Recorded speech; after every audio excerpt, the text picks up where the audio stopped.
Hey guys, welcome back. Well, today I'm going to be taking a look at this little drone by DHD. This is the DHD D4. Now, I reviewed a very similar drone to this a few months back.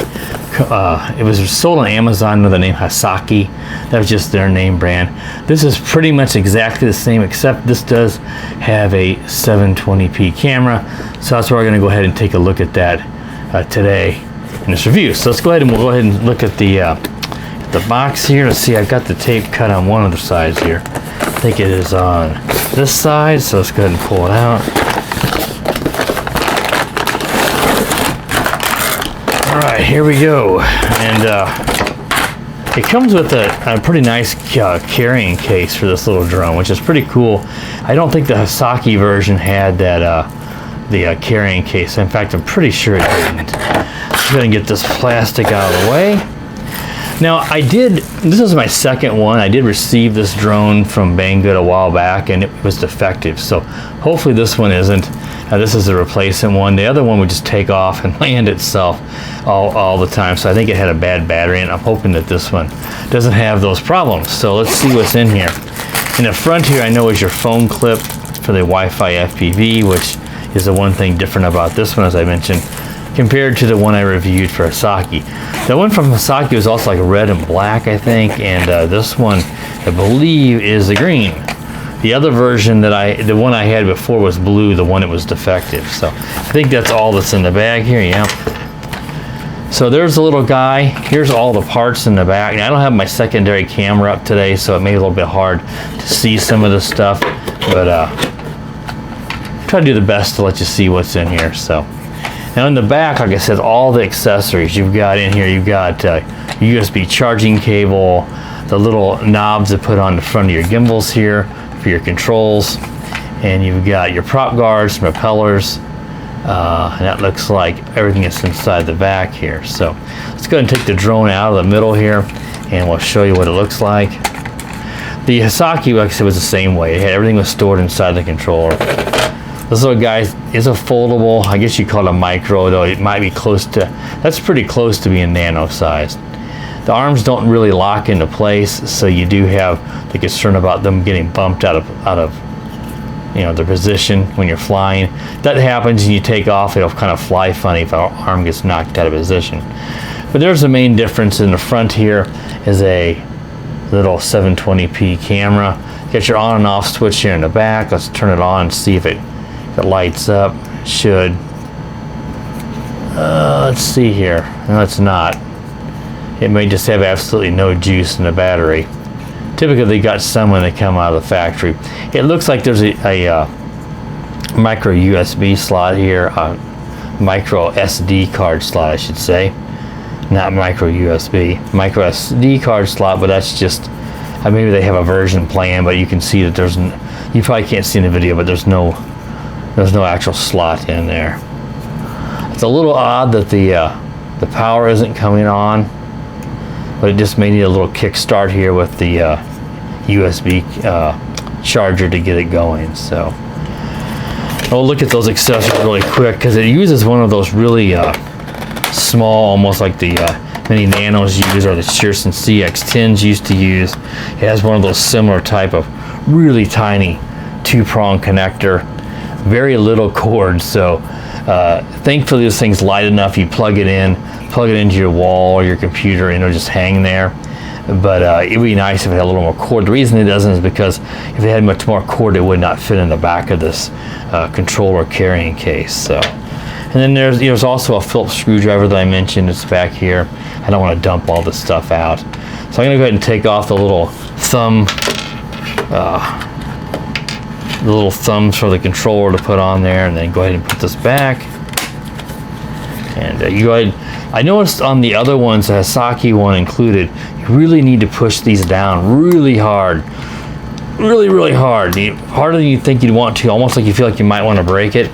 The reason you're doing that is because they will fly off on you while you're flying, and that's no fun, because then all of a sudden you have no controls. So put them on like that, and now you've got your controls, and your buttons down here, like your and it's pretty well labeled. You got a photo and a video button there, your trim and your emergency stop. I'll have to grab the instructions. I did, like I said, I did fly this one a few weeks ago, maybe 3 weeks ago, when I found out the one I had before was defective. So I don't exactly remember every control on the controller. So I'm gonna look here and see if I can find the schematics or layout for that. They typically, you know, they're gonna give you that stuff here on one of these sheets here. So we can see you've got like the up button here. It mentions that one, number 6, is your photo and your video. It's all well labeled. 10 is like your fine tuning, 12, 13 emergency stop. Pretty much the same stuff you're going to expect. You press in on the right, or on the right stick here, you press in, and that is going to be your flips and your rolls. Actually, it's this stick here. I had the wrong one. And let's see, your accelerator, your 1 key takeoff and landing is going to be pressed in on this one. And it does mention in here the calibration, and that is one of those weird where I think it's down to the left is your calibration for your gyro, and I think down to the right resets your headless mode. Actually, it's not that goofy. That's kind of where they used to do them years ago, but you still don't see that very much anymore. So that's kind of why this is a little less common nowadays. So I don't remember, you know, I think it's got lights inside of here, but since I can't get it to light up at the moment, I don't know exactly what they are. I wish I would have grabbed the blue one. It probably has some power in it. That's a little concerning why this light isn't coming on. Like I said, the first one didn't work right, and I'm hoping this one's just fine. But we'll know here in a moment when we take it up for the flight review. Now, sometimes I'd fly a drone like this indoors, but you know, the weather's nice enough now most of the time, except for the wind. Today would have been a nuisance. But we'll take it up outside, see how this guy flies, kind of keep it close so you guys can see, and of course includes some onboard 720p picture-in-picture video there. I believe it said 720p. I don't know if I saw that on the box. Yeah, 720p. We'll see if that's really true. Is it really a 720p camera, or is it just a standard definition 480p type deal? All right, guys. Well, that should wrap up this quick little overview on this drone and a sort of table review, you know. And we'll take it on now out for its flight review. So I'll be right back. Hey guys, welcome back. Well, today I'm going to be taking up the little DHD. I think it was the D4. I hope that's what the model number was. This little micro foldable little drone up for its test flight. Now, this is the second one I received. I had one in blue and it was defective, so I hope this one works fine. As you can see here, hopefully, I got the Wi-Fi connected, controllers bound up, it's ready to go. I reviewed the Hasaki version of this drone last fall, but it didn't have the camera, so we'll see how the camera version does. Now, I didn't mention in the table review the app you use. It's a DHD. I think it was a DHD app. I'll put the name of it here, the screenshot of the actual app up here so you guys can see. If it's DHD Fly, something like that. And that's the app you need. You do have to usually reverse the screen like it. The video is upside down. There's a reverse option here that you can click on to flip the video over so that you don't have to flip your phone with the controls upside down. So that's all you got to do. I got it all connected, so we'll start recording some video and see how this looks. Take it up now for its test flight. So let me go ahead and set the drone down here on a flat level surface here on the edge of my driveway, and step back here, and I'm going to go ahead and start recording some video. And the auto takeoff should be this left stick you press in. All right, there, it took off just fine.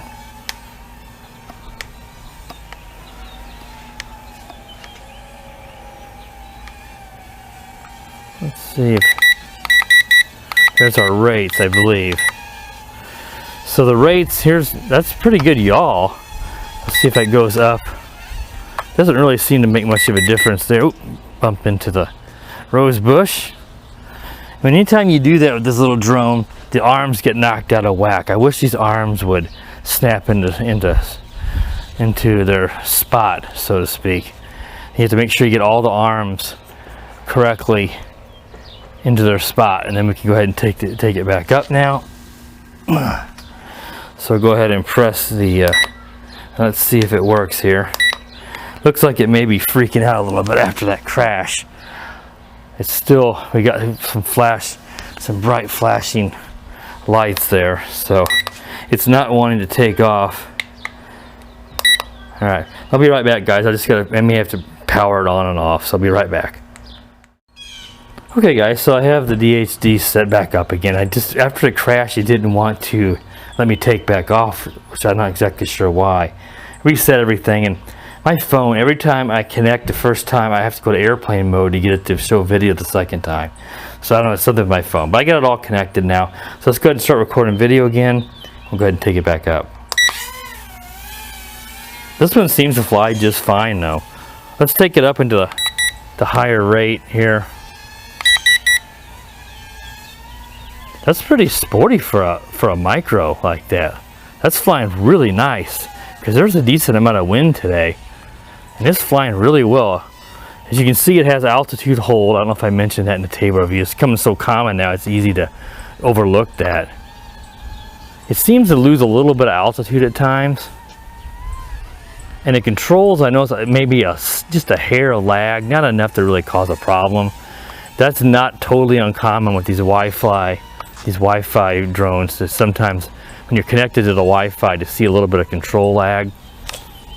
Let's see, I think it did 360 flips. Let's see if we can try to do a few. Oh yeah, and you expect these micros and nanos usually do great flips because they're so little. There's not much to throw around. Yeah, it flips great. The Wi-Fi video, of course, here in the sun it's hard to see. I don't know. I'm trying to see what kind of lag we're seeing here. Let's see here.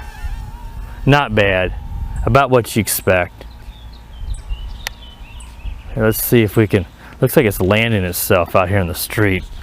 I don't know if we ran out of battery or what. I was not very far away. What, maybe 40, 50 feet max. I still have a video feed up, I believe. I would hope that it wasn't out of range there, but you never know on these little drones. Sometimes don't have the greatest range. I got flashing lights, so I expect it's not going to let me take off again. Let's see here. I don't think it will. No. It's kind of what it did last time. I'm going to stop recording video. I don't know. I don't know if it seems like when it detects a crash, it just will not let you take back off again. I don't know. I'm not exactly overly impressed with this thing because of that, but it seemed to fly awfully good.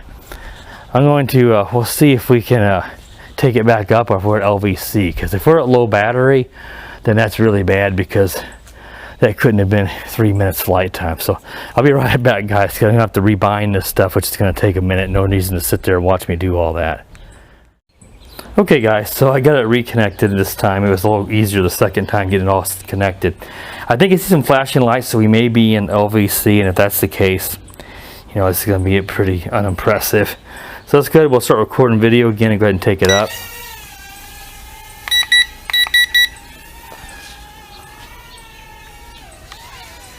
I thought I saw some flashing lights. Let's see if it'll still flip. Well, yeah, it still flips. Hopefully it wasn't, because if it's an LVC that early, then this thing would be a really dud.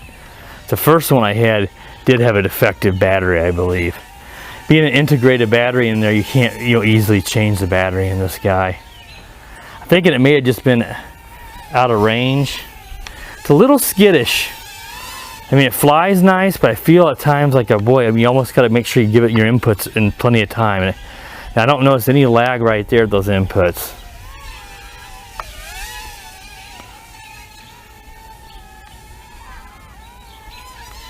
Part of this, it being so small, obviously, the wind is really tossing this guy around today. And it's, just about, you can see about flown into the rose bush there. This is really more of an indoor flyer, a really calm day. It's not bad out today, but there is a decent amount of wind at times. And it takes very little wind to throw a micro drone around like this. There's a pretty good breeze at my back right now, and it's doing okay. When you turn, it really gets tossed. Let's see here. I can take it up overhead and see if there's a flash. The LEDs are very hard to see in this drone. I thought I saw a flashing blue light in the back, but I don't think that's telling me it's recording, because we're recording to the app.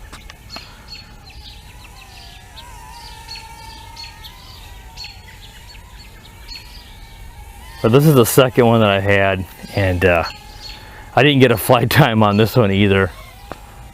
It looks like it's wanting to go ahead and land now. So that was about 2 minutes right there. I think I had 2 or so minutes of time before. I think I went 3 minutes, but that was part of me walking over to pick the drone up. Then we had a little video right at first before I crashed into the rose bush. I think I stopped recording there. Pretty sure that I did. Yeah, I don't see any counter. You always have to make sure you stop recording on these Wi-Fi recordings to your phone, because there's a very good chance if you just turn the drone off, the video feed will corrupt and you won't be able to recover that video. So I don't know. I mean, I'm kind of 50-50 on it. It does fly pretty good. Flight time I think was okay once we get to all this combined. I'm thinking we may have gotten 4 to 5. You don't usually get really long flight times on these micros, so I can live with that.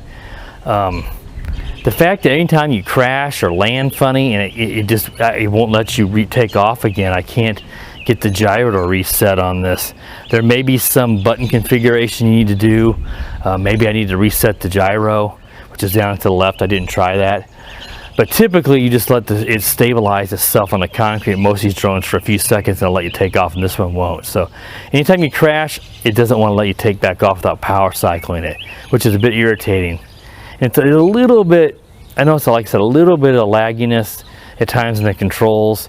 Overall, if you can get this drone at a good price, I'd say it's probably okay, especially if you plan on flying it indoors. If you're gonna fly it a lot outdoors, I'd say I would pass on this unless you can get it for a really good price, because you're gonna crash it at some point, and then you have to power everything off and on, and you may have to even reconnect your phone app to get it to go again, and that's quite a pain. So in the end, I'd say good price, and I don't know what this sells for. I'll have to look at the link. I think it was under 20 bucks. If you're under 20 bucks, you're fine.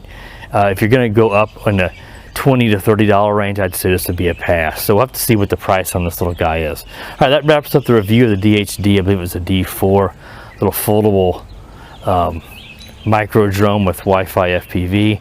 Be sure to subscribe to the channel, guys. I got some more videos coming up. Make sure you click the bell so you do know when I do upload a new video. And as always, guys, have a great day. The power of the dark side.